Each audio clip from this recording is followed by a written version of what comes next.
핸드폰을 꺼내시고 핸드폰 진동이 돼 있나 다시 한번 좀 확인을 좀 해주시면 좋겠습니다. 오늘 지금 코로나 상황에서 이렇게 많은 분들이 와주셔서 너무나 감사드리고요. 코로나 상황이어도 할 걸 해야 되고, 우리 다 이렇게 거리 두고, 발열 체크하고, 마스크 안 벗고 진행하면 될 것 같습니다. 중간에 혹시 본인이 좀 열이 나서 몸이 좀 안 좋다라고 하면 눈치 보지 마시고 조용히 퇴장해 주시면 될 것 같습니다. 오늘 순서는요, 먼저 역사, 춘향제 연구에 대한 발표를, 역사연구회 회장님이신 강경식 대표님으로부터 좀 듣도록 하겠고요. 그 다음에, 아까 오실 때 이제 책 있잖아요. 역사동화 두 번째입니다. 저건 도자기, 제목이 뭐지? 도자기에 핀 눈물꽃이라는 내용으로, 첫 번째 역사동화를 만들었던 김영호 작가께서 이번에는 최초의 지역축제 춘향제를 만든 최봉선님을 모델로 한 역사동화를 만들었습니다. 제목이 100년 동안 핀 꽃이라는 내용인데요. 이 두 가지 간단하게 오늘 이야기 듣고 질문 있으면 질문 듣고 마지막으로 아까 들어오셨을 때 보셨던 영상이 대한민국 최초의 여성농악단이 결성이 남원에서 됩니다. 최봉선님을 비롯해서. 근데 아까 상세 치시던 분이 장봉녀 할머니라고 해서 그때 당시에 최초 여성농악단 상세를 맡았던 그분이 아직 살아계십니다. 그래서 그때 공연을 재현했던 영상인데 그 편집본이 있어서 그걸 같이 보는 그런 시간을 갖도록 하겠습니다. 자, 핸드폰 다 진동으로 되어 있죠? 제가 무작위로 전화해가지고 울리면 네. 항상 남원에 이렇게 옳은 일, 역사적인 일, 이렇게 중요한 일이 있으면 항상 연구에 최선을 다하시는 분입니다. 다 아시다시피 춘향영정이 친일작가에 의한 춘향영정이 내려졌는데, 춘향제 사당이 지금 2년째, 이제 곧 지나면 3년이 돼가네요. 이어지게 됩니다. 그래서 최초영정을 빨리 봉안하자라는 내용으로 계속 이야기를 해오다가, 그런 내용을 담은 연구를 한 강경식 대표의 말씀을 좀 듣도록 하겠습니다. 그리고 박수를 칠 때는 시간이 좀 애매해요. 밥을 먹고 오기도 그렇고 간식을 늦게 드셨을 거라 확신을 하면서 큰 박수로 맞아왔으면 좋겠습니다.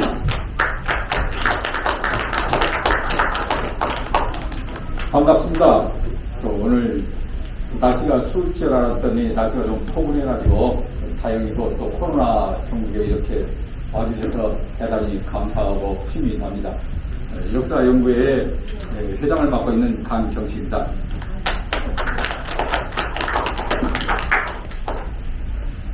이제 2020년 9월 달에 김문호 춘향영정이 춘향사당에서 이렇게 내려지고 지금까지 그런데 또 내려진 춘향영정이 내려졌으면 또 그 춘향영정이 사당에 봉안이 돼야 되는데 지금까지 2년째 이렇게 춘향사당이 비어 있습니다. 춘향영정은 1931년 일제강점기부터 2019년까지 89회까지 한 번도 빠짐없이 영정을 가지고 춘향제를 지냈는데 작년 올해 춘향제 행사에 춘향영정 없는 그런 춘향제를 지냈습니다. 그러다 보니까 또 계속 저희들은 최초 춘향영정으로 왜 있는데 최초 춘향영정을 춘향사당에 봉안하지 않고 계속 이 범접거리냐 시에 이렇게 항소하고 또 지금까지 시청 앞에 천막도 치고 또 시내 곳곳에 1인 현수막도 설치를 했습니다. 그래도 지금까지 시에서는 묵답입니다. 아직 결정을 못하고 있습니다. 이 새로운 영정을 드려야 되냐 아니면 최초 춘향 영정을 해야 되냐 그 시민들의 뜻을 묻는다면 차일피일 누워 있는 실정입니다. 여기에 있는 이 영정이 1931년도에 그려진 최초 춘향 영정입니다. 이 춘향 영정이 지금은 춘향 서장회 측에서는 친일글입니다. 또 소장품에 잘못 그려졌다 그런 이유를 들어서 이 춘향사당에 들어선 걸 받고 있습니다. 그래서 저희들이 보면 제가 간단하게 지금까지 연구한 걸 여러분들과 같이 이렇게 보고를 드리겠습니다. 여기 앉아서 여기서 발표해도 괜찮겠죠? 네. 남원은 고대 사회의 고령이라고 불렀습니다. 그래서 백제 이렇게 오면서 마한시대 대방, 제가 중앙초등학교를 나왔는데 그때 대방초등학교 그때 불렀습니다. 그다음 대방초등학교에 있다가 대방초등학교 한사원과 관련이 있다.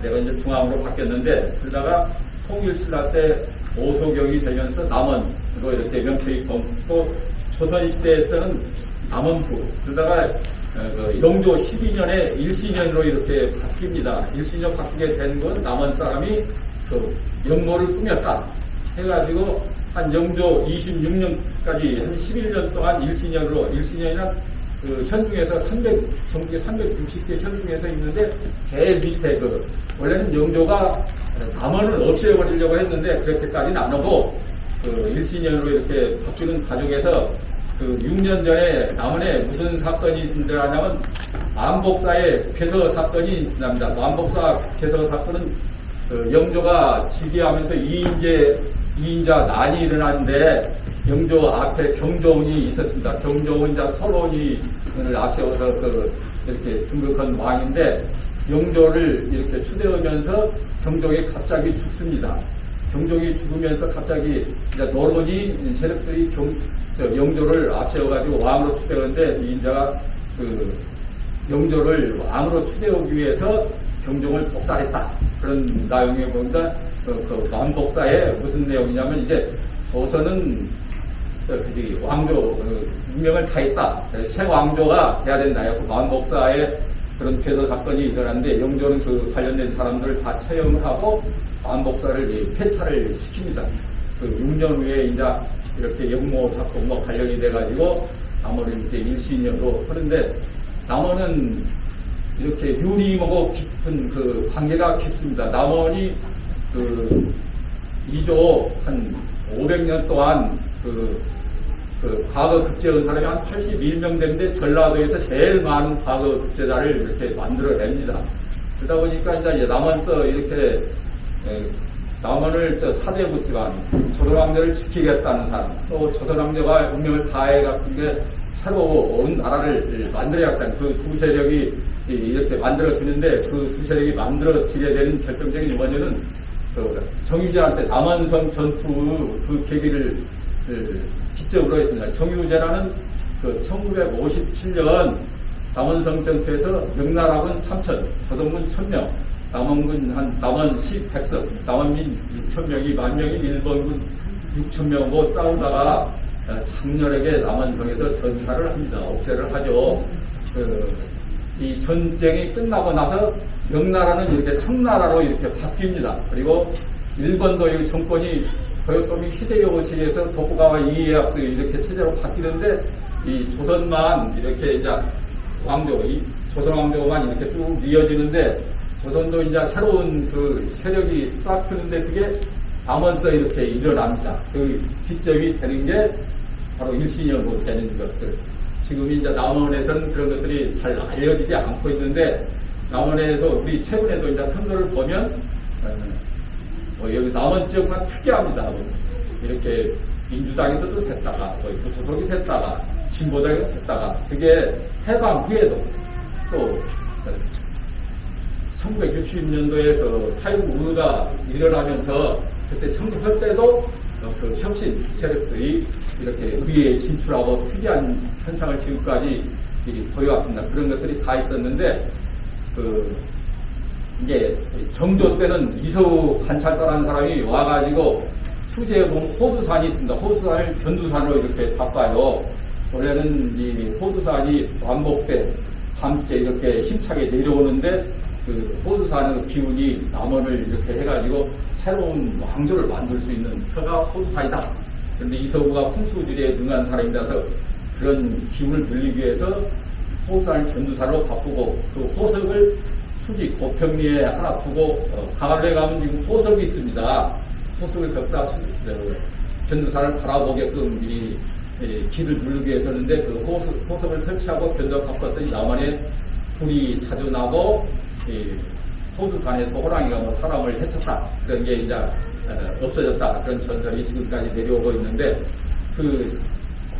그때 1861년에 남원 호수, 서석 있는 가을루에 누가 오냐면 수은 최재우 선생님이 옵니다. 그 가을루에. 남원 동학, 전라도의 동학의 시작은 가을루에 있는 호석, 서영칠 한약관부터 제일 처음에 시작이 됐습니다. 그리고 이제 1862년도에 새해를 맞기 위해서 개성관서 은저감으로 갑니다. 거기서 송구영식, 옛것을 버리고 새것을 만들자. 송구영식을 하면서 남은 은저감에서 개성관서 은저감에서 이렇게 동학을 창시를 하죠. 그리고 최재우 선생님이 죽고 면서 30년 후에 김계남, 동학의 혁명가 김계남 장군이 남원에 와서 남원 가을로 앞 요청강병에서 한 7만 명이 남원대회를 열고 또 재범기를 합니다. 김계남은 이제 그 전에 이름은 김기범이었습니다. 근데 남원에 와가지고 김계만함으로 이름을 바꿉니다. 김계남은 남쪽에서 개혁을 한다. 남쪽에서부터 새로운 시장을 만든다. 그런 새로운 나라를 만드는 세력이 동학혁명가 있는 김계남 장군인데, 그 동학이 이제 이렇게 혁명이 일어나다 보니까 조정에서는 청나라에 군사 요청을 합니다.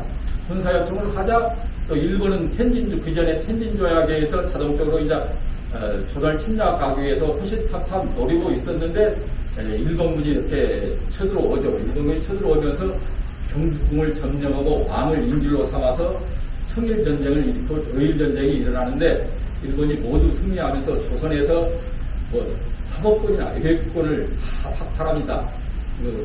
일제 강점기 이전에 남원 가을루가 먼저 일본에 의해서 점령되고 침탈당합니다.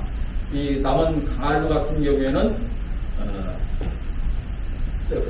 춘향전의 배경이 됐던 것이 아닙니까? 일본에서도 그 일제 강점기 이전에 춘향전이 일본인들한테 많이 알려진 그런 사건입니다. 그래서 일본인은 그때까지도 이 춘향전을 뭐라고 하냐면 반도혼, 조선우혼, 그래서 가루를 점령을 하고 침탈을 하면 문화를 점령하는 것과 같습니다. 그래서 한 가루를 20년 동안 우리가 보면 일제 강점기를 1910년부터 1945년, 36년 동안 일제 강점기라고 하는데, 일제 강점기를 그때 3등분하면 1910년부터 20년까지를 무단정치, 이제 깡패 정치라고 하는데,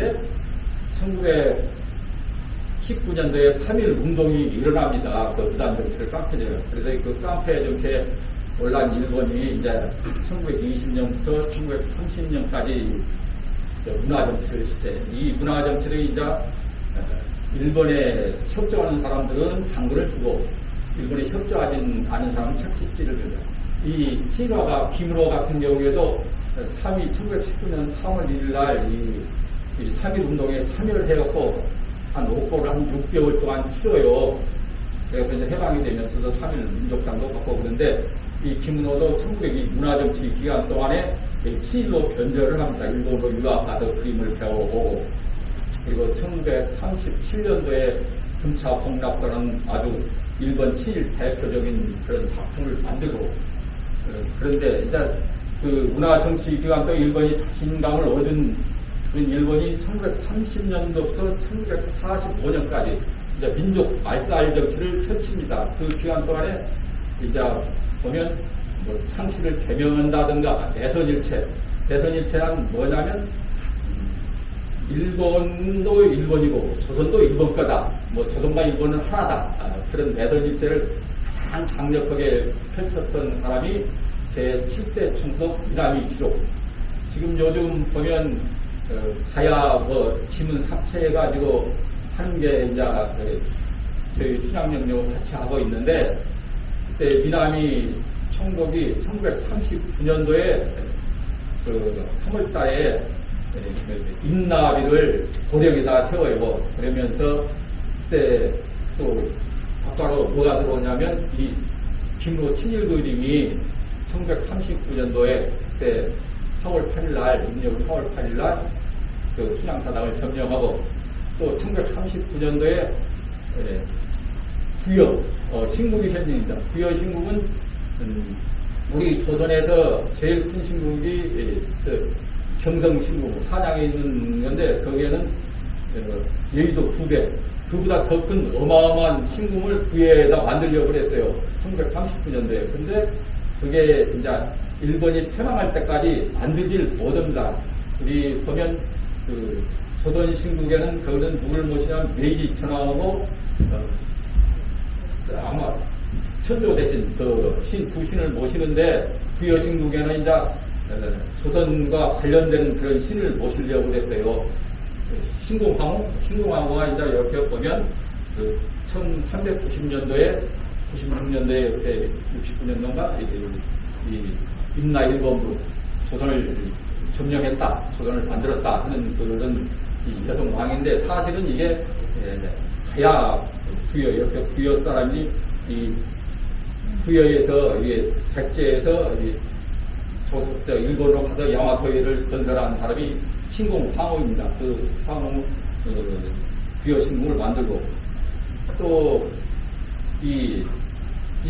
히로부미를 암살했던 안중근 그 아들을 그 히로군이 그 안중근 아들하고 또 히로부미 초일대 최정편을 방문사에서 이렇게 같이 자기 안중근 아들한테 이렇게 사과하는 장면을 연출해가지고 이렇게 내선일체 하게 만들고 이제 제일 결정적인 것은 11월 달에 창씨개명을 합니다. 이 조선에 있는 전부 다 이제 우리가 이제 김씨, 강씨인데 그런 걸 일본화 창씨개명으로 법제화를 12월 달에 시킵니다. 완전히 이제 조선을 미나민으로가 일본화 시키는 거죠. 그때 앞장섰던 그림이 일본 지금까지 걸려 있었던 친일 그림, 김로 그림입니다.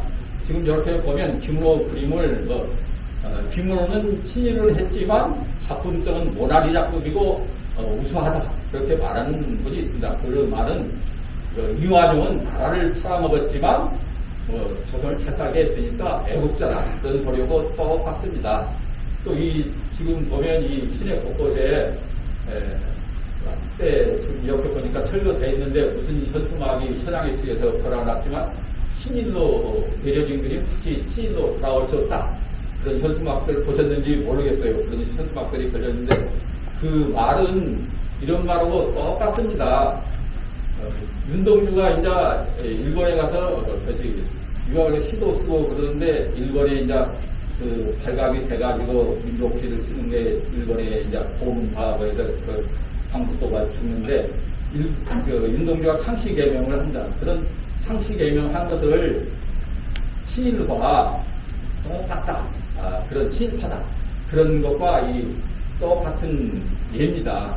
그래서 우리가 지금까지 이렇게 불기차게 이 최초 춘향연대를 춘향사당에 공안을 위해서 쉬지 않고 이렇게 달려오고 오늘 또 여기에 김양호 선생님 100년 동안 핀고 해가지고 또 오늘 출판 기념회도 경에서는데 그 책에 보면 아주 처음부터 끝까지 눈물겹도록 했었습니다. 마지막에 보면 또 아까 동학 하시는 분들 같이 있었는데 그 동학 오신 분들을 앞세워가지고 춘향사당의 최초 그림을 보하는 장면이 있었습니다.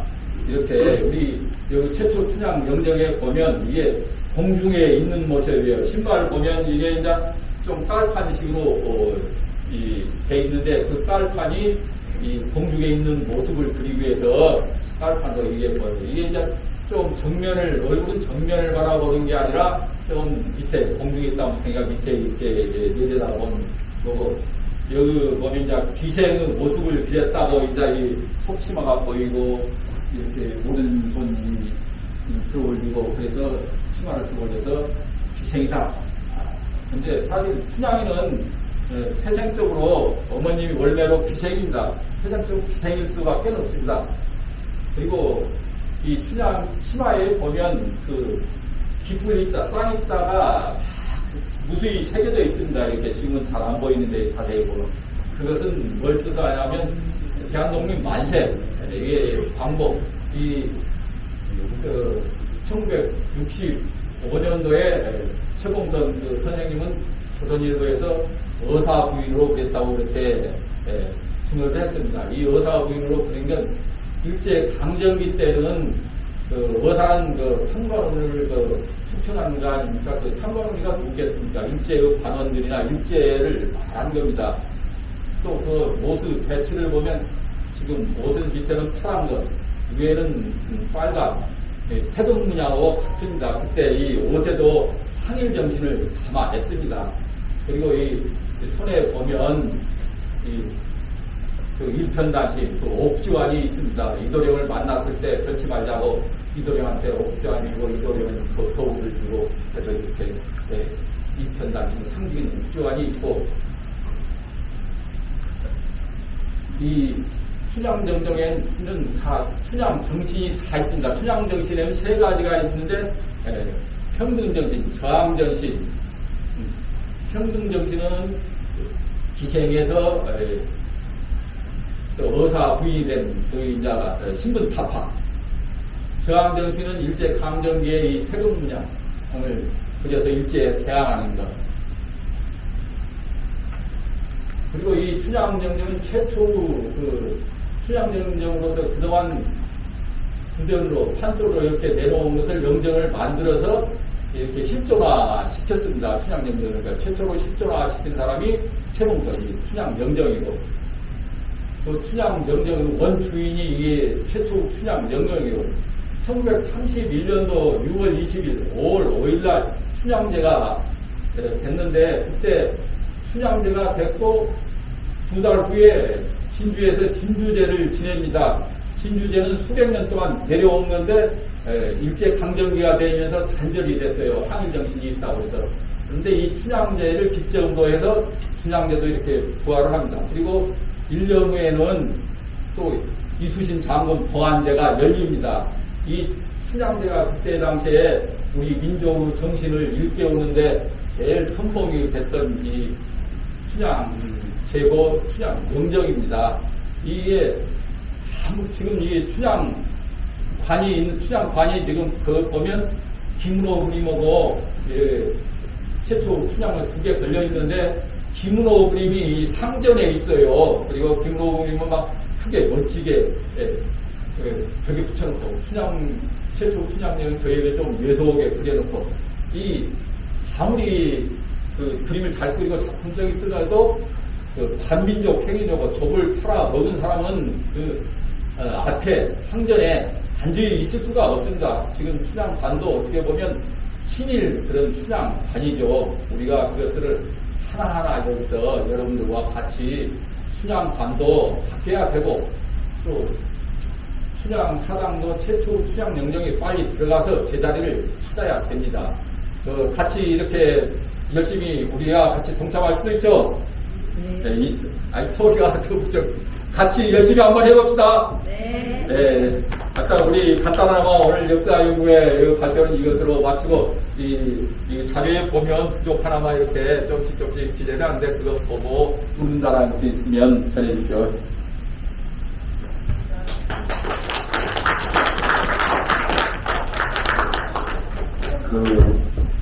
훌륭한 선수가 훌륭한 감독은 꼭 되는 게 아니에요. 무슨 말씀이냐면, 우리 강현식 대표님은 진짜 연구를 엄청 열심히 하시는데요. 전달을 잘 못하세요. 제가 그게 너무 가슴이 아파서 보충 설명 아주 짧게 해드리려고 하는데, 이거 다 받으셨죠? 제 앞장에 보면 대한민국 최초의 축자인 춘향제의 진실을 알려드립니다 라고 한 장짜리가 있어요. 이걸 잠깐만 보실게요. 이게 지금 처음에 강현식 대표가 얘기했던 거를 아주 간단하게 정리되어 있는, 시험 보기 전에 보는 축약본이죠. 예, 이거 원포인트 레슨이니까 한번 좀 보시도록 할게요. 예, 총 12가지인데요. 첫 번째, 춘향제는 언제 처음 생겼는지 다 아시죠? 1931년도에 저기 써 있습니다. 예, 근현대 최초의 그리고 최고의 축제였습니다. 그리고 기획했던 거는 남원예기 권본인 최건성 씨, 그리고 남원 독립운동단체 신간회의 이현순, 청년노래 정강 간부들, 지역 인사들이 이렇게 춘향제를 하게 되었고요. 춘향제는 그래서 남원만의 행사가 아니라 전국 예기 권본이 참여한 국적인 축제였습니다. 여기 권본이나 뭐 이런 이야기는 좀 이따 김영하 작가가 구체적으로 설명해 줄 겁니다. 그리고 대부분 재앙을 지낼 때 위패를 놓고 이제 재앙을 지내는데, 남은 춘향제는 위패가 아닌 영정을 동원하고 재앙을 지냅니다. 그래서 보시면 38년 새벽에는 제야만 간신히 지냈다. 이제 그때 만들어진 영정이 이겁니다. 그래서 우리가 인터넷 이렇게 춘향 영정 검색해 보면 김은호가 그랬던 작품이 아주 도배가 되어 있어요. 그래서 여기 오신 분들은 한 번씩 사진 찍어서 본인 뭐 페이스북, SNS 다녀왔다 최초 영정이 이거다라는 거를 좀 많이 홍보를 좀 해주셨으면 좋겠습니다. 그리고 아까 말씀하신 것처럼 영정은 어사 부인의 모습을 그렸다라는 거고요. 그리고 지금 뭐 아까 말씀하셨지만 일부 단체에서 뭐 친일 이 최초 영정도 친일 작품이다 이렇게 보도하고 있는데 말이 안 되는 이유가 그 이제 강조수가 처음에 저희도 이제 그린 줄 알았어요. 잘 몰랐습니다. 왜냐면 춘향에서 발표했던 자료에 보면 강조수가 그렸다라고 이렇게 나와 있거든요. 근데 연구를 하다 보니까 강조수는 그린 게 아니고 저희가 추측하는 건 전달자 정도 지금 생각을 하고 있는데 어찌됐든 그래서 친일과 전혀 관계가 없고 그리고 상식적으로 생각했을 때 31년도에 영정을 그리는데 친일 작가나 누구한테 이렇게 해서 했는데 그 다음에 또 김문호를 데려다가 더 친일로 친일색이 좀 약해 더 친일로 해 이렇게 하기 위해서 그렸다라고 생각하기에는 상식적으로 너무 맞지 않다 이런 거고요. 그 다음에 이제 좀 보시면은 그 다음 이제 내선일찍 이끌기 위해서 김문호가 그리게 되고요. 6.25 전쟁이 났을 때 뭐 이렇게 머리 이고 동항을 가서 다시 봉안해서 몇 년간은 또 온전히 봉안해서 진행이 됩니다. 한 장 넘겨보시면요.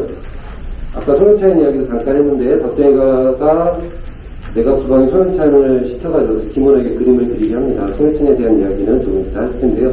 그래서 다시 최초 영정이 김문호 작품 뒤로 또 들어갑니다. 두 번째 이제 내려지게 되는 거죠. 그래서 이제 춘향제를 만드신 청산 선생님은 김문호가 그린 영정의 속편한 출생정을 제자리로 돌려놓겠다는 노력을 했는데 그 뜻을 이루지 못하시고 원래 부산 분이세요. 그래서 60년대 후반 남원을 떠납니다. 그리고 남원 사람들 기억 속에서 최봉선도 최초 영정도 점점 잊혀지다가 2005년도에 이제 시민단체에서 친일화가 김문호가 그린 영정을 좀 내리자라고 좀 이야기를 했는데 이때는 좀 못 내렸습니다. 그러다가 2020년도에 어렵게 최초 그 친일 작가 이게 이제 문재인 정권이 약속했던 것 중에 뭐냐면 친일잔재 청사라는 문제에서 남원에 세 가지가 있는데 그 중에 하나가 이제 저거 말고 인터넷상에 돌아다니는 김문호가 그린 영정이었거든요. 그래서 그거를 철거를 하게 됐는데 다행히 남원 황토박물관에 보니까 박물관 그 수장고에 보니까 최초 영정이 있는 거예요. 저희도 잘 몰랐죠. 그건 저희들이 들어가 볼 수 있는 부분들이 아니다 보니까. 그래서 상식적으로, 최초 영정이 있자. 우리는 이거 뉴스를 대대화하고, 빨리 최초 영정을 다 걸고 멋있게 쫙 할 줄 알았더니, 아직까지 지금 이러고 있는 겁니다. 지금 2년 동안 이렇게 있는 건데요. 그래서, 최초 영정 빨리 걸려고 했는데, 여기 왔다 가셨는데, 아까 그 몇몇 시의원하고 의원들이, 뭐 시민들의 의견을 더 들어봐야 된다. 뭐 이런 이야기를 하면서, 지금까지 지금 최초 영정에 못 걸리고 있는 문제가 좀 있습니다. 이 이야기를 강희석 대표가 이 책에 자료집에 읽어보시면 이해가 잘 돼요.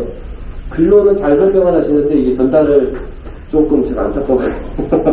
네, 나왔고요. 다음은 이제 이런 춘향제를 만드신 최봉선님에 대한 이야기를 김장호 작가가 이거 뭐네? 네, 죄송합니다. 자, 아까 일찍 오신 분들 얘기 들으셨을 텐데, 남원 얘기공부원을 중심으로 해서 처음에 남원에서 최초입니다. 최초 여성농악단, 그때 당시에 여성들이 농악을 한다는 거는 그렇게 쉬운 일이 아니었는데요. 여성농악단이 생기고, 그때 당시에 이제 최봉선 선생님도 거기 참여하셨고, 여기 이제 영상에 나오시는 장봉녀 할머니가 거기 평세를 받습니다. 그래서 그분이 91세이신데, 모이셔가지고 다시 그때 참여하셨던 분들 동생들하고 같이 해서 공연을 하는 내용인데요. 한 10분 정도 되니까 이 공연 잠깐 보고 그 다음에 김영하 작가 오셔서 이야기 좀 들어보도록 하겠습니다.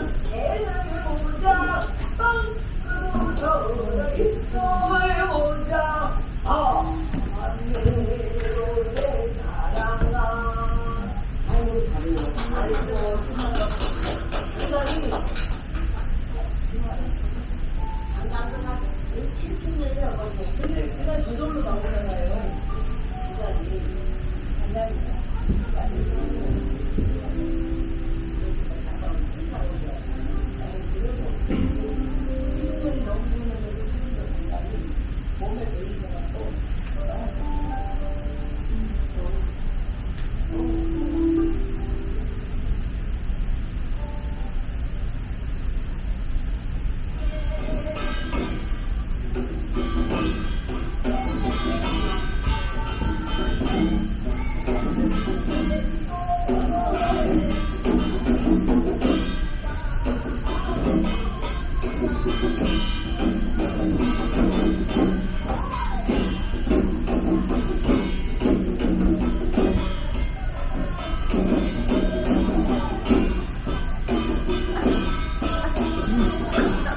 저분이십니다. 저쪽에.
예순 아홉이면 좋겠다. 그러니까 얼마나 좋겠어. 내가 지금 나는 죽을 때는 그리고 이제 이게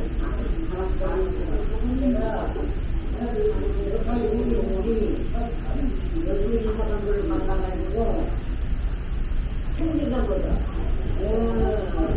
일주일에 한 번씩 만나주면서 생기가 들어가고 받아갖고 그날 온다고 그날 만난다고 했지. 어떻게 나하고 서로 오늘 진짜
네, 잘 보셨죠? 네. 최봉 선생님하고 같이 아까 상세하셨던 분이 같이 최초 여성농악단을 구성하셨던 분이세요. 그래서, 저는 이 춘향영정에 관심을 가진 게, 남원 살아서 그냥 관심 가졌던 것도 있고요. 춘향영정이, 솔직히 말하면 춘향영정이 언제 시작했는지 솔직히 좀 모르고 있던 것도 좀 있거든요. 그냥 그런데 이번에 춘향영정 문제가 좀 터지면서 춘향전도 처음부터 끝까지 처음 읽어봤어요. 그냥 영화나 뭐 드라마에서 나왔던 내용이 그게 전부였겠구나 이렇게 생각했는데 아니더라고요. 많은 내용들이 좀 있었고 그래서 제가 진짜 다시 한번 부탁드리고 싶은 거는 최초 춘향영정이 이렇게 온전히 잘 보존이 돼 있습니다. 그래서 이게 돼 있다라는 사실을 모르고 있는 사람들이 너무 많으니까 좀 알려주기 위해서 우리가 좀 노력을 해야 되겠고요. 이제 100년 동안 핀꽃이라는 내용으로 김정원 작가 모셔서 어떻게 하면 이제 최봉 선생님에 대한 이야기 그리고 춘향제에 대한 이야기를 잠깐 듣도록 하겠습니다. 큰 박수로. 안녕하십니까. 감사합니다. 반갑습니다. 제가 좀 한 30분 강의를 해야 돼서 마스크를 좀 벗으면 안 될까 싶은데요. 괜찮을까요? 안 되나요? 거리가 많이 떨어져 있어서 괜찮은 것 같은데 하루 종일 하고 있었거든요. 사실 학교에서도 수업하고 너무 힘들어가지고 죄송합니다. 자, 제가 두 번째 책 100년 동안 핀꽃을 지난주 토요일 날 제 손에 들어왔습니다. 이 책이 금요일 날 이제 인쇄 마감하고 왔는데 사실은 굉장히 이 자리 서는 게 힘듭니다. 좀 비장한 마음으로 서 있습니다. 저희가 아까 최봉선 선생님을 찾아서 1년 동안 노력을 했고 그분의 역사를 올바로 새기기 위해서 1년 동안 싸우면서 지금 여기까지 왔는데 그분의 한을 못 풀어드렸어요. 저는 이날까지 못 풀어드리라고는 꿈에도 생각을 못하고 당연히 제 책을 발표할 때쯤이면 저 영정이 사당에 모셔져 있으리라고 생각을 했습니다. 근데 그거를 못하고 지금 이 자리에 서 있는 게 굉장히 원통한 마음입니다. 그렇지만 하여튼 저는 제 책이 민들레 홀씨가 되어서 최봉선 선생님의 한을 풀어드릴 거라고 생각을 하고 1년 동안 저희가 연구한 결과를 아까 회장님이 말씀하셨는데 사실은 자료집에 굉장히 많은 자료가 있습니다. 왜 이렇게 말씀하시는지 근거 자료가 다 있어요. 1920년대, 30년대 신문 자료부터 시작해서 논문 자료, 그 밖에 여러 가지 자료를 다 제시하시고 하셨는데 말씀은 그냥 이제 주장만 말씀을 하셔서 조금 어려우셨던 분들도 계실 것 같아요. 그래서 제가 좀 정리해서 다시 발표를 해드리겠습니다. 제가 글을 썼고요. 박정우 화백님께서 그림을 그렸는데 오늘 오시려고 했는데 못 오셨습니다. 남원 출신이고 아까 오셨던 연봉섭 시의원님이랑 같이 아람보라 미술학원에서 미술 공부를 하고 홍익대 미대를 나오신 중경화가세요. 굉장히 잘 그린 중경화가 하트 작가로 유명하십니다. 박정호 화백님이 그림을 그리셨고, 요 꽃 무궁화 나무입니다. 제가 이 책을 쓰고 연구를 하기 전까지 작년 이맘때까지 제가 몰랐던 사실이 여러 가지가 있는데 그 중에 하나가 광활로 안에 100년대 무궁화가 있다라는 사실을 몰랐죠. 여러분들 모르셨죠? 네, 광활로 안에 100년대 무궁화가 있습니다. 그 무궁화를 도들새김으로 이렇게 예쁘게 만들었습니다. 자, 제가 반성을 먼저 합니다. 제가 남원에 내려온 지 12년 됐고요. 남원 광활로에 대해서 해설을 한 지 한 10년이 넘었어요. 내려와서 1년 동안 공부하고 바로 이제 사람들한테, 특히 아이들을 가르치는 사람이라 아이들한테 많이 광활로 안내했는데, 그동안에 제가 이 사당 앞에 가서 한 얘기가 뭐겠습니까? 이 사당의 앞에서 제가 한 얘기가 남원 춘향제가 우리나라에서 가장 오래된 지역 축제다. 이 얘기밖에 한 게 없고, 이 안에 춘향 영정이 있다. 춘향이 같은가요? 예쁜가요? 한번 보세요. 이런 얘기를 했고, 여기 토끼와 자라상이 있어요. 이 토끼와 자라, 얼굴 보시고 뭐 토끼와 자라가 왜 여기 있는지 제가 아는 선에서 얘기하고, 이 안으로 들어가면 토끼와 자라 엉덩이를 볼 수가 있어요. 그때 이제 토끼, 똥꼬가 몇 개일까요? 이런 얘기를 한 거예요. 똥꼬가 몇 개일까요? 토끼 똥꼬가? 한 개? 한 개를 제가 얘기했겠어요? 토끼 똥꼬 3개입니다.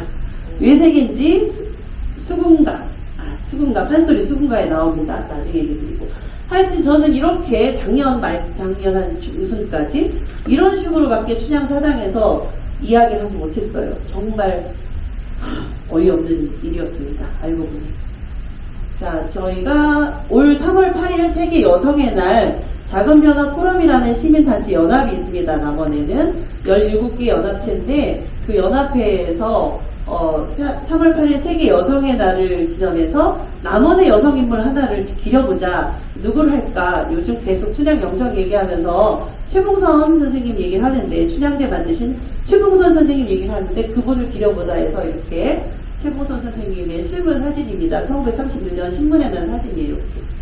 그거 하기 전에 최봉선이 누구냐 이거를 우리 역사연구회 회장님 강경식 회장님이 먼저 말씀하신 거예요. 춘향제를 만든 사람이 최봉선이더라.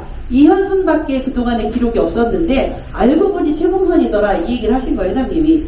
그래서 어디서 근거가? 신문에 있었습니다.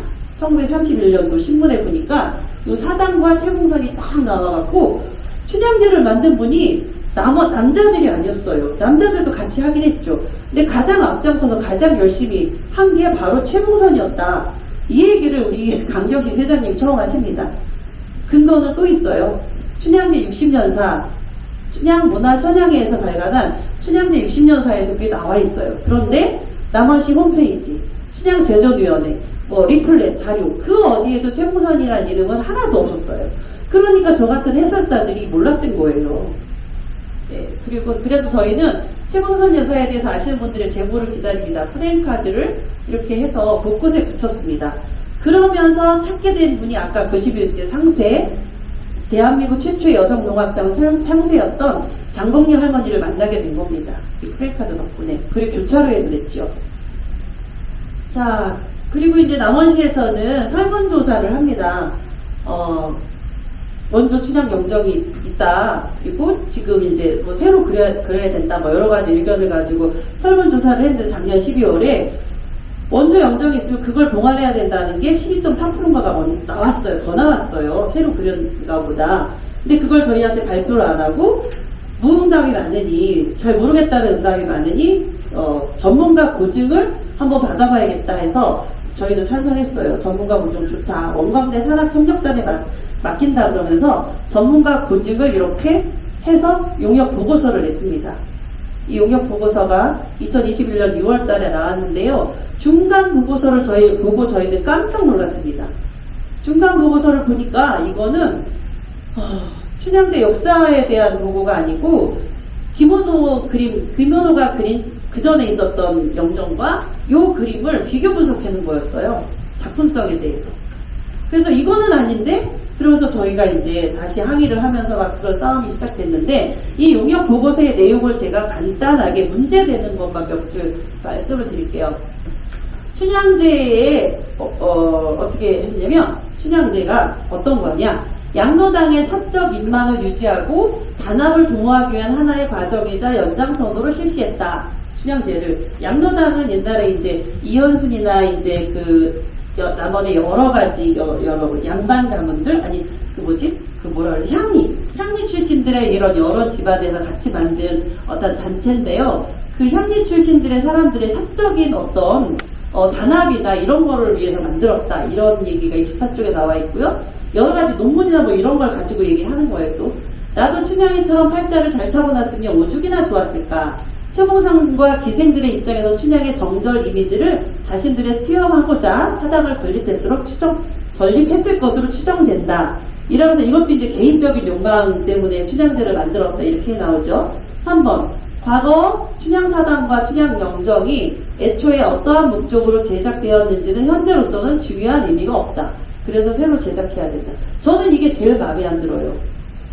최초의 사당을 왜 만들었는지, 영정이 어떤 목적으로 제작되었는지 이게 별로 현재로서 중요한 의미가 없대요. 이거 역사 연구하는 사람은 이런 말 할 수가 없거든요. 91년 전에 처음 이걸 하는 건데 대한민국 최초의 지역 축제인데 어떻게 역사를 연구하는 사람이 그게 의미가 없다, 중요하지 않다 이런 말을 할 수 있을까? 전국의 사학과 출신들한테 다 물어볼까요? 저도 사학과 출신이거든요. 어떻게 이런 말을 할까? 그건 참 의아스럽고. 그 다음에 양로당 회원들은 아까 이제 향리 출신의 이현순이나 뭐 여러 사람들이 있어요. 양로당 회원들은 춘향의 절개정신 어쩌고 중에서 위기 극복, 자기 자신들의 어떤 입지가 약해지니까 그 위기 극복과 지역사회에서 자신의 입지를 보다 강화시키기 위한 수단으로 이렇게 춘향제 같은 행사를 만들었다. 이런 얘기가 여기 다 나와요. 저는 이제 그게 아니다. 그래서 제가 이제 연구를 저희가 하는 거예요. 이걸 보고, 이 보고서를 보고 남원신문 노문주 기자께서도 사실은 저 최초 춘향영정을 반대하시는 분이거든요. 강력하게 반대하시는 분인데 그분께서도 신문에 이렇게 쓰셨습니다. 이번 용역에서는 91년 역사의 춘향제가 만들어지게 된 사회적 배경과 인식상의 문제 등 속으로 감춰지고 지켜졌어야 할 속살들이 들춰졌다. 속으로 감춰져야 해. 춘향제 만든 그 배경이 사실은 속으로 감춰지고 지켜졌어야 될 속살이다. 영정 문제도 문제지만 춘향제의 가치를 지켜나가는 문제는 두고두고 춘향제를 괴롭히지 않을까 염려된다. 춘향제를 시작한 게 창피하다 이거예요. 부끄러운 일이었다 이거예요. 왜냐 여기에 그렇게 써있다는 거예요. 노무주 국장님 엄청 걱정하신 거예요. 과연 그럴까? 저희들이 연구를 굉장히 깊이 했습니다. 그래서 춘향제 60년사, 70년사, 80년사까지 나왔어요. 남원문화 선양에서 발간을 하셨습니다. 90년사 만들어야 되는데요. 거기 첫 장이 이렇게 나와요. 일제하에 잠든 민족의 혼을 깨우쳐지면서 저는 이 문장이 참 마음에 들어요. 민족의 혼을 깨우쳐지면서 일제강점기 때 민족 말살 정책 하잖아요. 그때 이제 잠든 우리 민족의 혼을 깨우쳐지면서 어쩌고저쩌고 해서 춘향제를 만들었다. 선양에서 나온 책이 이렇게 나옵니다. 그럼 저희들이 더 연구를 시작했죠. 자, 신문을 찾아봤습니다. 논문. 제가 논문을 찾아보고 우리 회장님은 신문을 많이 찾으셨어요. 논문을. 근데 이 논문 사실은 용역 보고서에 나와요. 같은 논문을 봤는데 저는 저렇게 보고 같은 논문을 봤는데 이분들은 그런 것만 뽑았어요. 솔직히 어떤 사물을 볼 때 시각이라는 게 있죠. 어떤 사물을 이 꽃을 볼 때 향기가 좋다 향기만 얘기하는 사람이 있고 모양이 좋다 모양만 얘기하는 사람이 있습니다. 어떤 논문을 볼 때 어떤 사람은 거기에 긍정적인 부분 춘향제 자랑스러운 부분만 막 뽑아서 본 거고요. 저는 이분 여기에 나온 거는 부정적인 것만 뽑아서 발표를 한 거예요. 여러분 춘향제 계속 하시고 싶으세요? 남원 시민들은 춘향제를 계속 하고 싶을까요? 그만하고 싶을까요? 원장 이사장님 춘향제 계속 해야 될까요? 말아야 될까요? 해야 되잖아요. 91년 동안 단 1년도 빠뜨리지 않고 해왔습니다. 대한민국의 자랑스러운 축제인데 그럼 자랑스러운 얘기를 좀 심어놔야 되지 않겠습니까? 거기에 자랑스러운 얘기 다 나와요. 논문에. 자, 여기 안 나오는 이 논문에 안 나오는 얘기도 있어요. 전국 건번의 운영과 기생, 기생에 대한 연구 논문인데 춘향제를 만든 이 최봉선이 사실 기생 출신이에요. 남원 얘기 건번의 얘기 그냥 기생에 대해서 이따가 제가 말씀드릴게요. 그 기생 그 남원 얘기 건번은 주체성이 강한 춘향제를 실시했고 전라북도에서 유일하게 일본말을 안 가르쳤다. 일제강점기 때 기생이 일본말을 안 하고 건번에는 기생 학교예요. 기생학교에서 일본말을 안 가르친다면 장사를 어떻게 할까요? 일제강점기 때 돈을 누가 제일 많이 갖고 있어요? 일본 사람들이죠. 근데 안 가르쳤대요. 대단한데 그게 저는 꽂혔어요. 두 번째 논문, 정신문화연구원에서 낸 석사 논문, 여기에 춘향 정절을 의미하는데 이도령을 향한 춘향의 정절은 조선에 대한 조선인의 정절로 승화된 거다. 마음에 들지 않아요? 이도령에 대해서 정절을 막 지켰어. 춘향이가 막 했어. 열심히 했어. 그걸 일제강점기 때 우리 민족, 조선에 대한 조선인의 정절로 표현한 게 춘향제다. 얼마나 마음에 들어요. 이런 걸 춘향제에 서쪽에 써놔야지. 그 다음에 3번 춘향제하고 유목화. 남원 청년회. 여기 남원 청년회가 나오네. 근데 제가 남원 항일운동사 윤영근 선생님이 편찬하신 거기에 보니까 남원 청년회 항일운동 단체로 딱 분류되어 있습니다. 남원 청년회에서 춘향제에 적극적으로 관여하고 참여했던 사람들이 춘향제가 형성되기 이전부터 남원 청년회에서 활동하셨다. 그러면은 독립운동도 하셨던 분들이네? 이런 짐작이 가죠. 그분들이 어떤 일을 또 했냐? 이재민 독교와 같은 사회활동에 적극 참여하셨다. 만주 동포에게 위문금을 전달했다. 만주에 누가 갔죠? 여기서 먹고 살기 힘들어서 만주에 가셨던 분들이 뭐 하셨죠? 독립운동 하셨죠. 그냥 그분들 먹고 살라고 그냥 생활비 보냈을까요? 여기서? 독립자금 보낸 거죠. 지난번에 김용근 우리 향토사학자 선생님이 오셔서 그런 얘기 많이 하셨죠. 권번을 통해서, 기생들을 통해서 독립자금이 만주로 중국으로 많이 갔다. 그런 말씀 하셨습니다. 그리고 각종 구호활동, 이따가 나오면 구호활동 하셨고, 노동계에서 활동하면서 춘향사 건립하는 데 협조하였다. 이런 얘기가 여기 영역 보고서에 써있으면 얼마나 좋았을까요? 네, 같은 논문을 봐도 이렇게 다릅니다. 자, 지금도 저급하게 평가되는 기생들의 독립운동. 자, 이게 설민석 아시죠? 설민석. 우리 학생들 설민석 아시죠? 스타 강사, 역사 스타 강사. 설민석이가 이렇게 말했어요. 지난번에 예능 프로그램 나와갖고. 저도 한참 설민석 강의 많이 들었는데, 우리나라 최초의 룸사롱이 있었습니다. 태화관이라고 대낮에 그리로 간 거예요. 그리고 거기서 낮술을 막 먹습니다. 마담 주옥경하고 손병희하고 사귀었어요. 나중에 결혼합니다. 그 마담이 TC 할인해준다고 해서 안주 하나 더 준다고 해서 오랬는데, 그랬는지 모르겠는데, 이러면서 이제 이게 무슨 얘기냐면요. 만세운동 33인들이 독립선언서 낭독했죠. 태화관에서 낭독하시고 일제에 잡혀가셨잖아요. 그 얘기예요. 민족대표 33인들이 태화관에서 독립선언서 낭독을 했는데 그 얘기를 이렇게 설미서희가 얘기를 한 거예요.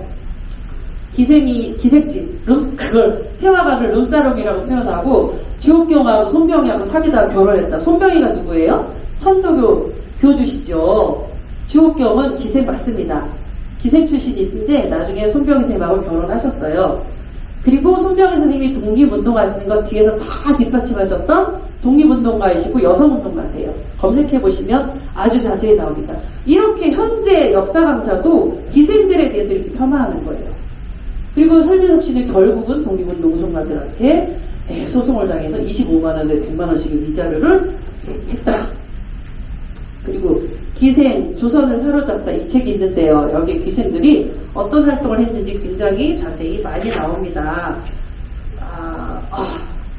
제가 기생은 다양한 시각에서 분석하지 않으면 안 되는 주체이다. 근데 쭉 예약 문화를 옛날 사람들이 예술, 악기, 이런 음악, 예약 문화를 성적 대상으로 변형시키는 전략을 했다. 그래가지고 기생들의 이미지를 율락녀로 전락시켰고 바로 이 과정이 일본의 조선 강점 기간 동안에 진행되었음을 부정할 수 없다. 일제강점기 때 일본분들이 일부러 더 기생을 율락녀 취급을 많이 해요. 자, 이게 기생들입니다. 일제강점기 때 기생들 이렇게 시서 하나 아주 그냥 그 당시에 가장 많이 배우시고요. 가장 의식이 뛰어나신 여자분들이 다 기생이세요. 독립운동, 만세운동 하시는 장면이고, 기생들이 만세운동에 참여한 거는 진주건번도 유명하고요. 평양건번, 수원건번 여러 곳이 있고, 전국에 요거 보면 됩니다. 한국 최초의 여성 일간지 축의 일간지 한국 근대 여성사라는 책이 있는데 거기 최은희라는 분이 쓰신 책에 보면요. 이게 1919년 9월에 치안 책임자로 경성에 부임한 일본 경찰 지바료라는 사람이 한 얘기예요. 뭐라고 했냐면 총독부에 보고한 얘기예요. 지바료 일본 사람이 한 얘기입니다. 우리가 처음 부임했을 때 경성 화륙에는 술이나 마시고 춤이나 추고 놀아나는 그런 기색은 전혀 보이지 않았다. 800명의 기생은 화륙의 여자라기보다는 독립투사라는 것이 옳을 듯했다. 기생들의 빨간 입술에서는 불꽃이 튀기고 놀러오는 조선 청년들의 가슴 속에 독립사상을 불지르고 있었다. 경성 장안 100여 척 요정은 불어난 소굴로 화해해버렸다. 기생들이 청년들한테 독립사상을 막 퍼뜨리고 있었다는 얘기예요. 자, 경성 기생만 그랬겠습니까? 전국의 번번이 다 그랬습니다. 자, 그런 기생이 남원에도 있었습니다. 자, 남원 건번은 1921년도에 창설이 됩니다. 1921년 전에도 기생이 있었는데 창설을 정확히 한 게 21년도예요. 자, 올해가 몇 년인가요? 2000? 그럼 몇 년 됐지요? 딱 100년입니다. 제가 제 책을 딱 쓰고 나서 알았어요. 어머, 이거 100년 동안의 이야기였네? 최봉선이 남원에 온 거를 몇 년도로 잡을까? 정확한 연도가 없으니까 몇 년도로 잡을까 하다가 1921년도로 잡았거든요. 추측을 한 게 있어요. 최봉선의 동생 수련이 죽어요. 죽었을 때 최봉선이 29살 때 수련이 죽어요. 근데 10여 년 전에 남원에 왔다 이런 말씀을 하세요. 그걸 추측해보니까 1920년 초반에 올 거예요. 1921년도로 제가 잡았죠. 21년도 광안루 경내에 이제 건번이 설립됩니다. 누가 설립했냐? 이현순이 설립했고 203이라는 분 이사장이에요. 이현수는 이따가 자세히 나옵니다. 203은 누구냐? 판소리 선생님이세요. 건번에서 소리를 가르치는 선생님. 선생님 정도면 명창이셨겠죠? 예, 이런 분이 하셨고 건번을 위키백과에 검색을 해보시면 쭈루룩 건번이란 말은 뭐냐면 기생들이 만든 조합. 우리나라 최초의 주식회사 형태 그런 기생들의 조합인데요. 1915년부터 일본식 표현 건번으로 이름을 바꿨대요. 그래서 낯설지만 건번이라고 계속 말하는 거고요. 서울에 이런 건번이 있고 그 다음에 경성 외에 광주, 남원, 달성, 경주 쭉 있다. 남원 두 번째로 나오죠. 네, 굉장히 유명한 건번이었습니다. 전라도 대표 건번이죠. 자, 그럼 이현수는 어떤 사람이냐? 제가 남원에 이사 와서 여러 가지를 조사를 하는데 금수정, 저희 동네가 노암동인데 들어갈 때 딱 요천면에 금수정 딱 멋있잖아요. 금암동 밑에. 저거 누가 지었지? 멋있다. 좋은 자리에. 검색해보니까 이현순이란 이름이 나와요. 이현순이 앞장서서 지었대. 사람들한테 많이 물어봤어요. 이현순 누구시죠? 향토사학자 분들도 잘 모르세요. 이상하다. 이현순에 대해서 이렇게 모를까 중요한 일 많이 하신 것 같은데 제가 이제 작년에 많이 알게 됐습니다. 이현수는 남원 예기 건번을 설립하신 분이고 남원 청년의 창립을 같이 하셨던 분이고요. 아까 남원 청년의 어떤 단체? 독립운동단체. 1929년에 신간의 남원지의 부지회장과 총무. 신간의 역사 좀 아시는 분 아시죠? 대표적인 독립운동단체입니다. 거기 부지회장과 총무하셨고요. 29년에 최봉선과 함께 사당 건립운동을 주도하신 분이세요.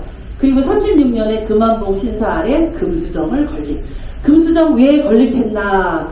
요게 좀 나오거든요. 여기 사당 건립한 이야기, 금수정 건립한 이야기가 나오는데 금수정 왜 건립했냐? 금암봉이 요천면에 가장 아름답고 아담한 산봉우리인데 일본 놈들이 거기를 딱 깎아요. 그리고 거기다 신사를 지어요. 남원 제일 큰 신사. 딱 신사를 지으니까 이현순이랑 여러분들이 저놈들이 저기다 신사를 지어? 그럼 우리 밑에다 우리의 정자를 짓자. 신사에 함거하는 의미로 정자를 지은 거예요. 네, 금수정 설립하셨고 그리고요 남원중학교 나오신 분들 많으시죠? 남원중학교 유치를 하신 분이세요. 자, 이런 분이 춘향제를 만드신 겁니다. 누구랑 함께? 최봉선과 함께. 그러면은 왜 만들었을까요? 그냥 놀고 아까 용역 보고서에 나온 것처럼 사적인 욕망으로 만들었을까요? 최봉선은 야 나 율랑녀 아니야, 삼패기생 아니야, 나 괜찮은 기생이야 이런 거 알리려고 만들었을까요? 이현수는 야 우리 옛날에 우리 이방 호방했던 우리 집안들 아 이제 몰락해가네. 아 우리 설 자리 없네. 야 뭐라도 하나 크게 하자. 하필 춘향이한테 제사를 지내요? 그랬을까요? 아닙니다. 그 당시 말살되어가는 우리의 민족혼을 어떻게든지 지키려고 했던 겁니다. 이건 명확합니다. 그리고 누구랑 같이 했냐? 같이 했던 사람 또 있어요. 이백성 아까 얘기했던 명창. 우리 소리. 그 당시 일본 놈들이요. 번번에 가서 군가 부르라고 했어요.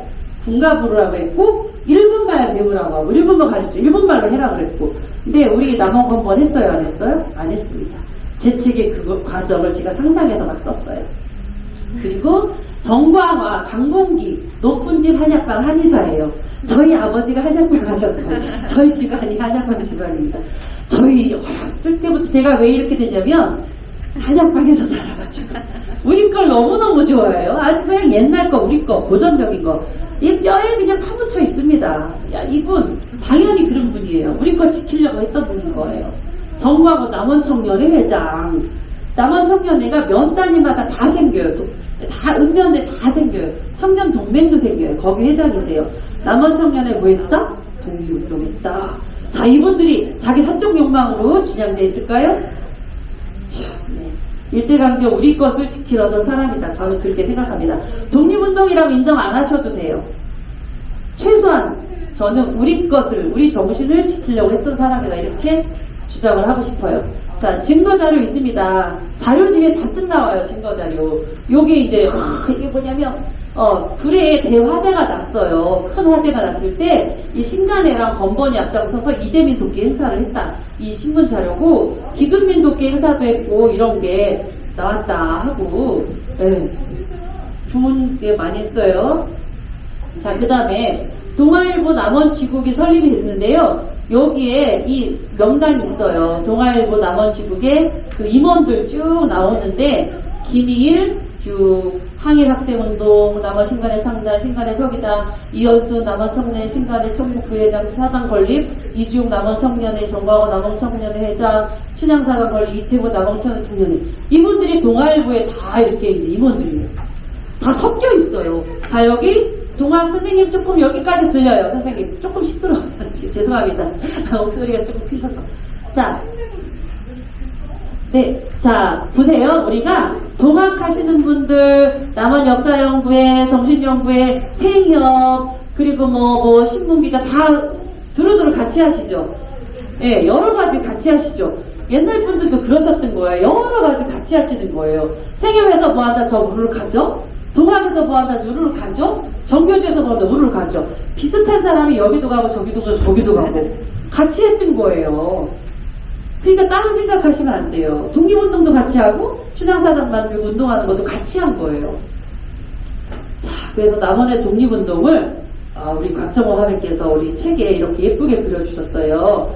이거는 최봉선이 그 독립작을 막 주다가 이두용 그 기자가 잡혀가. 그래서 최보선도 잡혀가는 거. 요거는 남원의 삼순절이라고 남양 방시 집안, 방시혁 집안이에요. 방시혁 BTS 같은. 방시혁 집안의 손주들이 맨 앞장서서 만세운동 하다가 한꺼번에 강극용 그 어머니 그 아내 세 분이 한꺼번에 돌아가시는 남원 3.1 만세운동 이야기도 제 책에 나오고요. 그리고 여기 용성초등학교 전라북도에서 가장 먼저 만든 학교입니다. 남원이 아니고요. 전라북도에서 고종 때 만들었어요. 일제강점기가 아니고 그 학교 용성학교 보통학교 학생들이 독서회를 만들어서 비밀 모임을 하다가 잡혀가는 여기가 어디냐면 광안루예요. 광안루 밑에가 유치장 여기가 재판소로 돼 있잖아요. 그런 장면들을 이렇게 그리고 그런 내용을 제가 다 담았습니다. 그래서 이 책은 일제강점기 남원의 독립운동 이야기가 굉장히 좀 그동안은 우리가 말로만 했고 그냥 있었대더라 이렇게만 한 거를 제가 묘사를 해놨어요. 상상력을 동원해서 그래서 아이들이 이렇게 남원이 이런 게 있었구나 상상하기 좋게 이렇게 해놨습니다. 그런 분들이 1929년에 제2차 만세운동을 준비하다가 전국적으로 일망타진돼요. 전국적으로 다 발가게 돼요. 1929년에 익산에서 신간에 그 형평사도 독립운동 단체거든요.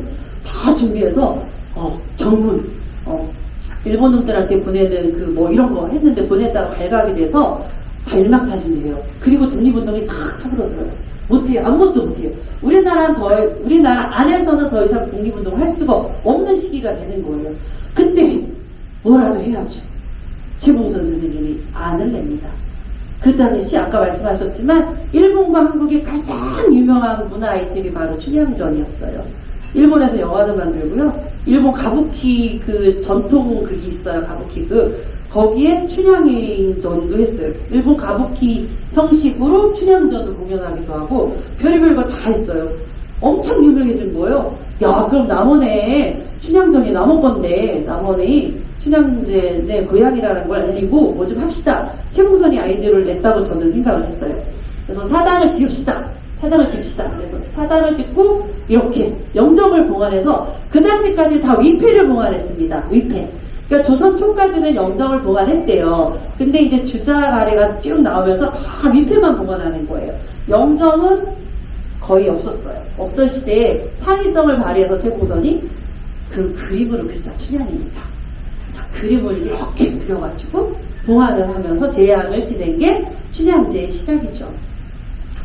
그런데 이렇게 아무리 봐도 이건 독립운동 하시고 괜찮은 분이 훌륭한 분들인데 이분들이 만든 걸 우리가 지금 이 시대에 와서 야 이거 잘못 그렸다. 머리가 왜 이 모양이고 색깔이 이 모양이고 신발이 왜 이거 이렇게 그렸냐. 다시 그리자.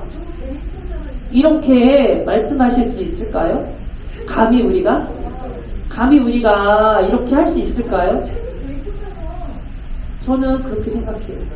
감히 우리가 이렇게 말을 하는 게 우리 선조들의 지을 게 너무나 큰 죄를 짓고 신뢰가 아닌가 하는 생각이 들어요.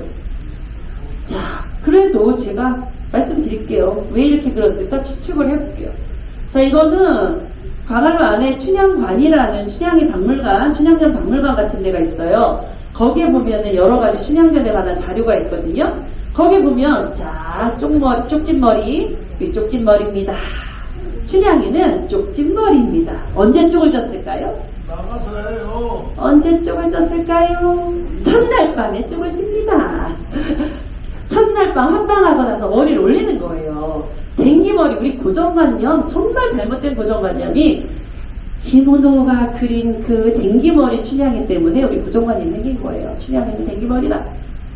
처음에 그네 탈 때, 이도령을 만나서 사랑과 부를 때까지만 댕기머리예요. 하룻밤 자고 일어나면 쪽머리예요. 춘향전의 90%는 쪽진머리여야 됩니다. 그러니까 당연히 쪽진머리죠. 그리고 여기 고름 보세요. 고름의 방향이 제가 잘 봤어요. 뒷모습이잖아요. 이렇게. 이쪽 고름. 이 방향이 맞습니다. 왜 어사부인이라면서 기생옷을 입혔냐. 이렇게 그쪽에서 춘향문화 선영회에서 이 영정을 반대하는 분들이 말씀하시거든요. 어쩔 수 없이 기생의 딸이니까 기생으로 이렇게 한 거잖아요. 그래서 이렇게 그렸을 수도 있고, 또 한 가지 추측을 이따가 제가 말씀드릴게요. 저는 이렇게 생각합니다. 어사 부인을 그렸다고 최봉선이 분명히 신문 인터뷰에서 말했어요. 이거는 어사 부인이 된 춘향이를 그렸다라고 말씀하셨어요. 근데 왜 어사 부인인데 분명히 속침하고 보이고 이렇게 하고가 기생하고 이렇게 여염집 부인하고 방향이 다르대요. 왜 이렇게 그렸을까? 제가 추측을 해보고 그 당시를 연구를 해봤더니 1927년도에 남원에 형평사 지회가 생깁니다. 형평사는 뭐냐면 백정들이 일으킨 신분타파 운동이에요. 1924년에 생겼다? 진주에서 백성들이 신분타파 운동을 해요. 전국에 막 크게 합니다. 그때 남원 1923년이네요. 23년에 진주에서 일어났죠. 26년에 서울대회에서 신현수가 상무집행위원장이 되고요. 신현수 이때부터 우리 독립운동도 합시다 하고 표방을 해요. 그래서 독립운동 단체로 분류가 되는 거예요. 그래서 26년부터 이제 민족해방운동으로 사회단체와 연대해서 독립운동을 합니다. 그리고 27년에 남원지회가 생겨요. 자, 전단지 진주에서 7,000장 배포했다고 그러고 남원에서 2,000장 살포했다고 나옵니다. 그 당시 남원에 인쇄소 있었을까요? 없었대요. 남원 다음관에서 확인했는데 없었고요. 진주에도 일본 사람이 하는 인쇄소 하나, 강주수가 하는 인쇄소 하나 이렇게 딱 두 개가 있었어요. 우리 강주수라는 얘기를 되게 많이 듣습니다. 이 최봉선 그림을, 아니, 춘향 영정 그림을 강주수가 그렸다고 우리가 계속 알고 있었어요. 춘향문화 선영회에서 60년대, 70년대에서 그렇게 썼으니까. 그리고 여기 춘향사당 건립자를 찾아서 여기에도 그렇게 써있거든요. 강주수가 그렸다? 근데 여기에 써있는 거 보면, 구술이에요, 이거. 그 최봉선과 이 춘향제 만든 옛날 분들을 기억하는 분들의 구술 자료집인데, 조금 많이 앞뒤가 안 맞는 게 맞습니다. 남포 선생이 강주수 씨한테 그것도 돈을 줘야 하잖아요. 강주수 씨 불러가지고 와가지고 해야 하잖아요. 이렇게 이제 강주수가 그렇다 하면서 강 씨가 광활로 현판을 썼어. 개관인지 뭔지 조정훈 씨하고 두 사람이 썼어. 강주수가 현판을 썼거든요. 개관 누가 썼죠? 강대영. 이렇게 옛날 어르신들이 기억이 정말 잘못되어 있는 부분이 많아요. 강대영, 강주수 헷갈리시고. 그러니까 춘향문화 선정에서 나온 자료집도 다 틀린 게 많은 거예요. 근데 우리는 그걸만 보고 강주수가 그렸구나 라고 생각을 해왔는데, 강주수를 세상에 까고 보니까 화가도 아니고 현판글씨 쓰실 분도 아니고 인쇄소 사장님이시고 진주에 여러 학교를 세우신 민족교육 자본으로 그 젊은이들 키워야 된다면서 민족교육운동을 평생 하신 분이에요. 일신재단이라는 걸 만들어서. 그래서 좋은 학교를 많이 세우셨어요. 근데 이분이 평의원을 지냈었어요. 경상도 평의원. 평의원을 지내니까 이게 친일파다 이런 거예요.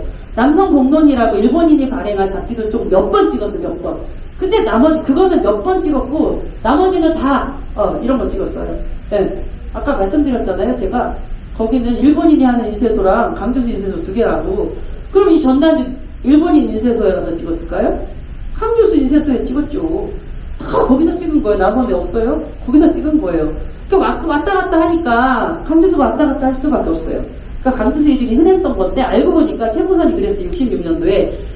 이 그림을 그린 진주강 씨는 이미 고인이 됐다. 근데 강주수는 몇 년까지 살았어요? 78년까지 살았어요. 아닌 거예요. 그 강주수하고 이 그림을 위탁했던 진주강 씨하고 다른 인물인 거예요. 이거 우리 회장님이 밝혀내셔서 아니다라고 얘기했더니 니네 왜 자꾸 말 바꾸냐 이렇게 계속 하셔서 저희가 공개 사과했습니다. 페이스북에. 죄송합니다. 혼선을 일으켜 죄송합니다. 과정이 있었어요. 네, 시간이 없으니까 빨리 할게요. 자, 이제 춘향 영정 순환을 많이 당해요. 내선일치 하면서 많이 당하는데 김은호가 그린 영정이 막 쳐들어와가지고요. 김은호 진짜 친일파예요. 자료집 보세요. 여기가 시간이 없었어. 현준호라는 사람이 또 민족자본가 아닙니다. 처음에 민족자본가였는데 나중에 진짜 친일 중에 대표 친일 자본가가 된 사람이고 그 사람이 이제 김은호한테 돈 다 줘갖고 그림 그리게 한 거거든요. 사당도 이렇게 일장기 그려서 단식순 이런 사당 문도 만들고 국민정신총동원 전라남도 이사장 해서 정신대, 위안도 이런 거 다 여기 앞장서 했던 단체 이사장이었어요. 현준호가. 이런 일을 했던 사람들이 39년도에 김은호한테 하야시 시게조라는 일본 식산은행장, 조선 전체 식산은행장의 대표예요. 그 사람이 야 이거 안 예뻐 다시 그려 이래가지고 이제 김은호한테 새로 그리라 하고 이 사람이 돈 내고 그런 거예요. 자, 그 당시 이렇게 굉장히 인기가 많았던 가부키 춘향전 인기 많았다. 자, 이렇게 해서 이제 39년도에 김은호가 그린 춘향이가 얘 위에 딱 들어서는 거예요. 얘를 내리지도 않고 그 위에 이중공안했어요. 왜? 내선 일체를 위해서. 내선 일체 상징이에요. 그게 딱 올리고 계속 갑니다. 그러다가 1950년대 6.25가 나지요. 6.25가 났을 때 최봉선 선생님이에요. 최봉선 선생님. 그분이 이 그림만 갖고 피난을 가신 거예요. 김은호가 그린 거 그대로 두고. 근데 갔다 왔더니 걔가 크게 훼손되어 있더라. 그래서 얘만 다시 온전히 봉안을 했어요. 그렇게 계속 갔으면 상관이 없는데 61년도에 다시 김은호가 그린 거를 다시 봉안합니다. 누가? 송효찬이. 이 송효찬이라는 사람은 일본군 3사로 제대했고요. 사상항쟁 때 우리 민족 엄청나게 학살한 장본인이고 지대한 빨치산 토벌하신 한 사람이고요. 6.25 전쟁 때 남원에 오랫동안 주둔했던 사람이에요. 빨치산 토벌하느라고. 그 남원에 양민학살이 4군데 있었습니다. 6.25 때. 그거 주도했던 사람이에요. 이 사람이 모셨습니다. 저기 다시 봉안했습니다. 이 앞에 최봉선이죠. 고개 숙이고 있죠. 네. 이게 지금까지 온 거예요. 작년까지. 이게 그리고 얘는 이때 뒷방으로 물러나고 박물관이 생기자 박물관 수장고에다가 감금시켜놓고 지금까지도 안 꺼내고 있는 거예요. 지금까지도. 자, 남원춘향제 연구 논문 유목하 씨가 쓴 거 다시 한번 조금만 하나만 볼게요. 자, 61년도에 송효찬이 그렇게 다시 김은호가 그린 그림을 올렸을 때 그 이후에 어떻게 했냐. 1960년대 행해졌던 춘향제에서 가장 다양한 행사가 이루어졌던 기간은 송효찬이 올리고 나서 전라북도 주관으로 춘향제를 엄청 키웁니다. 전라북도가 주관하는 행사를 키우고 62, 63년도에 행사가 엄청 많아요. 62, 60년 제일 많아요. 61년까지는 항상 하나 제약만 지내겠습니다. 박정희가 쿠데타 일으키고 막 혼란한 시기에 엄청 작았는데 이때 엄청 키워요. 그러니까 39년도에 하야시 시계조가 영장을 엎었죠. 39년도에 처음 엎었을 때도 춘향제를 엄청 크게 조선 총독부에서 전국에 홍보를 해요. 그래서 10만 명 넘게 남원에 사람이 옵니다. 춘향제 구경하러. 김은호가 그린 춘향이 구경하러. 엄청 키워서 조선과 일본은 하나다. 이거를 막 하는데 이용을 한 거예요. 그리고 박정희 정권도 이때 이용을 합니다. 군사정권에 여기 써 있어요. 독재 정권이 자신들의 권력을 정당화하기 위한 하나의 수단으로서 전통문화를 포함한 여러 문화예술 행사들을 가시적으로 보여줌으로 대중들로부터 지지를 얻고 독재 정권을 유지 강화하고자 하는 의도에서 됐다. 이렇게 나옵니다. 논문에. 근데 용역보고서에 이런 얘기 하나도 안 나와요. 자, 우리 최봉선 선생님 65년 조선일보 전 내각수반 송효찬이 가라친 추상화 관에 밀려난 고전 춘향의 추상화를 보기시키는 노기들의 노력은 끈질기다. 최씨는 30여 년 모셔오던 춘향을 반드시 제자리에 모시고야 말겠다고 관에 선전포고를 했다. 이거 66년도 최봉선 동아일보 사진이십니다. 자, 이게 제가 이제 최봉선의 마음을 느끼려고 제가 자주 갔습니다. 이게 넓은바위고요. 요 앞이 연못이고요. 제가 여기 자리에 많이 앉아서 수련이가 21살 때 죽어요. 자살을 해요. 책에 나오는데 수련 꽃이잖아요. 수련이 사람 이름이고 우리 곽정화가 이렇게 그렸는데 있는 거 상상하고 하여튼 최봉 선생님이 마지막에 여기 앉아가지고 비 맞으면서 우는 장면을 제가 상상해서 썼는데 가슴이 아프죠. 최봉선 선생님이 쓴 시, 최봉선 선생님은 그냥 기생이 아니에요. 시도 겁나게 잘 썼어요. 자기 동생의 죽음을 맞고 그때 동생을 그리워하는 시를 썼는데 광안루 위에 올라가면 현액이 쫙 있죠. 다 걸출한 양반들 겁니다. 여자분 것 딱 2개. 그 중에 기생 것 딱 하나. 최봉선. 보통 분이 아닙니다. 여기 임종근 쌤이랑 저랑 올라가서 보고 제가 8월 15일 날 사실은 여기까지 이야기를 8월 15일 날 탈고를 해서 했습니다. 밤마다 이 사당에 가서. 그런데 김용구 선생님의 강의를 8월 27일 날 들어요. 그리고 새로 알게 된 게 이제 무궁화가 있다. 100년 된 무궁화가 있다. 이 무궁화 가보니까 딱 무궁화 한 송이가 펴 있더라고요. 그거 바로 갔더니 아니 여러 송이 폈대요. 제가 갔을 때 딱 한 송이 나온 거예요. 저 이걸 보니까 최봉 선생님 같았어요. 네. 근데 무궁화에 대해서 제가 검색을 해봤어요. 우리 흔히 무궁화는 우리나라 꽃이 아니잖아. 그거 뭐 원조가 우리나라 맞아? 뭐 어디 온 거 아니야? 진달래가 우리나라지? 뭐 이렇게 저도 생각하고 있었거든요. 근데 무궁화 연구소 무궁화 검색을 해서 만났어요. 내일 모레 오실 거예요. 참. 우리 무궁화 연구소 이충강 선생님한테 이런 자료를 받았습니다. 분자국에 훈화초가 있는데 아침에 피었다가 저녁에 중국 고대 신화서 산해경이라는 책에 훈화초가 분자국 우리나라에 있다 이런 얘기가 나오는데 아주 고대 문서예요. 중국에 훈화초 우리 무궁화를 상징하는 꽃이에요. 신라 말기 최치원이 작성한 문서에 신라를 근화향 무궁화의 나라를 칭한다. 조선 후기 유박 화암수록에도 우리나라에는 당군이 개국할 때 무궁화가 비로소 나왔기 때문에 중국의 혈연이 근역이라 했다. 근데 일제 때 전국의 무궁화를 뽑아버리고 남은 건건 울타리가 무궁화였답니다. 그걸 다 뽑아버렸대요. 그래서 우리 머릿속에 최봉선 사라지고 춘향제 역사 정신 사라지고 무궁화도 사라진 거더라고요. 알고 보니까. 그 현재 100년 된 노거수는 무궁화는 30년만 돼도 노거수로 친대요. 지금 강릉박씨 제실에 120년 된 무궁화 딱 하나 있고요. 그 다음이 광안루 무궁화들이에요. 대단한 겁니다. 저는 최봉선 선생님이 근데 이 무궁화나무 이렇게 했거든요. 여기 뒤에 사당이에요. 그 반대로 보면 넓은 바위가 이쪽에 있어요. 저는 그래서 이 무궁화가 최봉선 선생님 나무 같아요. 최봉선 나무라고 우리 시사사업소 김태형 회장님 오셨는데 최봉선 나무라고 이렇게 편말 만들어주면 좋겠어요. 자, 그리고 최봉선의 후예들이십니다. 아까 성농 왔다는 영상 보셨는데 이분들 모두 다 당연히 영정 있으면 이분 모셔야지. 그리고 요 선생님 장봉희 할머니요, 이 영정에 최봉선 선생님도 같이 재향을 지냈던 분이세요. 60년대 같이 재향을 지냈어요. 여기도 지냈다. 다 찬성하십니다. 역사, 문화, 전통의 도시 남원입니다. 제 책은 1921년부터 21년까지 100년 된 이야기고요. 전통이라는 게 그거잖아요. 전통. 좀 못나도 좀 안 이뻐도 우리 선조들이 특별한 뜻으로 만들었으면 그걸 이어받아야 전통이 되는 거잖아요. 얘 색깔 이게 뭐야, 치마 이게 뭐야, 머리 이게 뭐야, 강주수 상관도 없는데 제대로 연구도 안 하시고 강주수 친일파야 이러면서 이 영정을 봉안하지 않는 건 문제가 있죠. 전통을 단절하는 거죠. 그리고 남원시에서도 그분들이 그렇게 잘 모르시고 개인적인 의견으로 이렇게 반대하시면 그분들 모셔다가 설득을 해야죠.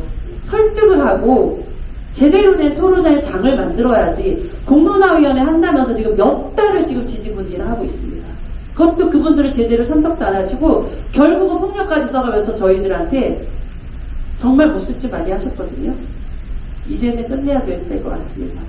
이 영정이 쫓겨난 지 60년입니다. 올해가 딱 60년이에요. 저는 올해 안에 이거를 봉안하는 게 가장 큰 소망이었는데 올해 가기 전에 기적이 일어나길 전 지금도 기도를 하고 있습니다. 그리고 그만할게요.